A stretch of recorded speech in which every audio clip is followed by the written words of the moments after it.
दोस्तों, आज हम बात करने वाले हैं एक ऐसे शहर की जिसने इतिहास के पन्नों में बार बार खुद को साबित किया है। यह शहर है हाइफा, इज़राइल का सबसे बड़ा बंदरगाह और भूमध्य सागर के किनारे बसा एक अनोखा मोती। हाइफा सिर्फ एक शहर नहीं है, बल्कि यह उस संघर्ष, बलिदान और आज़ादी की कहानी है जिसे जानना हर भारतीय और हर इतिहास प्रेमी के लिए ज़रूरी है। क्यों? क्योंकि हाइफा की आज़ादी की जंग में भारतीय सैनिकों ने अपनी जान कुर्बान की थी। जी हाँ, 1918 का हाइफा युद्ध भारतीय वीरता का ऐसा अध्याय है जिसे दुनिया याद रखती है। लेकिन हाइफा की कहानी सिर्फ यहीं तक सीमित नहीं। यह कहानी हमें ले जाती है उस दौर में जब ब्रिटिश साम्राज्य, उस्मानी साम्राज्य, यहूदी प्रवासी और अरब राष्ट्रवाद सब एक साथ टकरा रहे थे।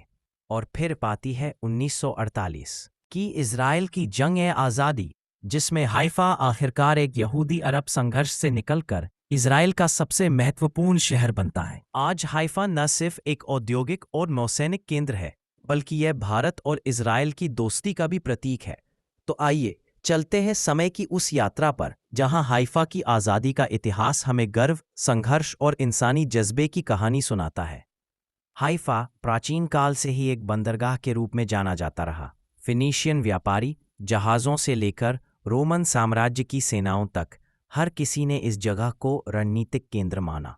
मध्यकाल में हाइफा क्रूसेडर्स और मुस्लिम शासकों के बीच संघर्ष का केंद्र रहा। 18वीं शताब्दी में जब हैफा को उस्मानी साम्राज्य ने नियंत्रित किया तो यह एक छोटा लेकिन अहम कस्बा था। 19वीं शताब्दी में यहाँ यहूदी बसने लगे। धीरे धीरे हाइफा यहूदियों, अरबों और ईसाई समुदाय का मिश्रित शहर बन गया। इस समय ब्रिटिश और जर्मन इंजीनियरों ने यहाँ रेलवे, बंदरगाह और तेल पाइपलाइन जैसी आधुनिक सुविधाएं खड़ी की। लेकिन असली महत्व तब बढ़ा जब ब्रिटिश मैंडेट 1920 से 1947 के दौरान हाइफा को पैलेस्टाइन का गेटवे कहा जाने लगा। यह शहर तेल के व्यापार का केंद्र बना। नौसेना का मुख्य अड्डा यहाँ स्थापित हुआ और यहीं से यहूदी प्रवासी बड़ी संख्या में फ़लस्तीन पहुंचे। यानी हाइफा सिर्फ एक शहर नहीं बल्कि मध्य पूर्व की राजनीति का धड़कता हुआ दिल था। अब आते हैं उस पल पर जिसने हाइफा को हमेशा के लिए भारतीयों से जोड़ दिया। सितंबर 1918। प्रथम विश्व युद्ध अपने अंतिम चरण में था। ब्रिटिश साम्राज्य की सेनाएं उस्मानी साम्राज्य और जर्मन सैनिकों से लड़ रही थीं। इस संघर्ष का हिस्सा थे भारतीय सैनिक, जिन्हें ब्रिटिश सेना ने मध्य पूर्व मोर्चे पर भेजा था। युद्ध की पृष्ठभूमि हाइफा पर उस्मानी और जर्मन सेनाओं का कब्जा था। ब्रिटिश सेना चाहती थी कि यह शहर उनके हाथ में आए, क्योंकि यह भूमध्य सागर पर रणनीतिक रूप से बेहद महत्वपूर्ण था। लेकिन समस्या थी हाइफा की प्राकृतिक सुरक्षा। शहर समुद्र किनारे और पहाड़ों से घिरा था। भारतीय लांसर्स की भूमिका। इस मोर्चे पर उतारे गए जोधपुर, मैसूर और हैदराबाद के घुड़सवार सैनिक लांसर्स। 23 सितंबर 1918 को भारतीय कैवेलरी ने बिना टैंकों और तोपों के सिर्फ भालों और तलवारों के दम पर हमला बोला। सामने जर्मन मशीन गन और तोपखाने थे, लेकिन भारतीय घुड़सवारों ने घोड़ों पर सवार होकर अद्भुत साहस दिखाया। परिणाम, कुछ ही घंटों में हाइफा शहर आज़ाद हो गया। भारतीय सैनिकों ने 1350 से अधिक दुश्मन सैनिकों को बंदी बनाया। यह है, लेकिन अरब देशों ने इसका विरोध किया। 1947 के दौरान हाइफा में यहूदी और अरब गुटों के बीच भीषण संघर्ष हुआ। अप्रैल 1948 में यहूदी हगाना बलों ने हाइफा पर कब्जा कर लिया। हजारों अरब नागरिक शहर छोड़कर चले गए। मई 1948 में इज़राइल ने स्वतंत्रता की घोषणा की और हाइफा उसकी नौसैनिक राजधानी बन गया। यानी हाइफा की आज़ादी इज़राइल के जन्म से सीधे जुड़ी थी। आज हाइफा इज़राइल का सबसे बड़ा औद्योगिक केंद्र है। यहाँ देश का सबसे बड़ा सी पोर्ट हाइफा पोर्ट है। तकनीकी कंपनियों और विश्व विस्तारियों जैसे टेक्नियन यूनिवर्सिटी ने इसे इज़राइल का सिलिकॉन वैली बना दिया है।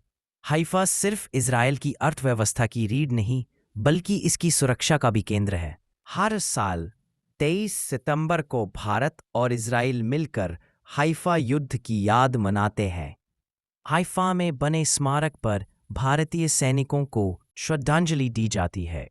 भारत के राष्ट्रपति, प्रधानमंत्री और इज़राइली नेता इस युद्ध को दोनों देशों की दोस्ती की नींव मानते हैं।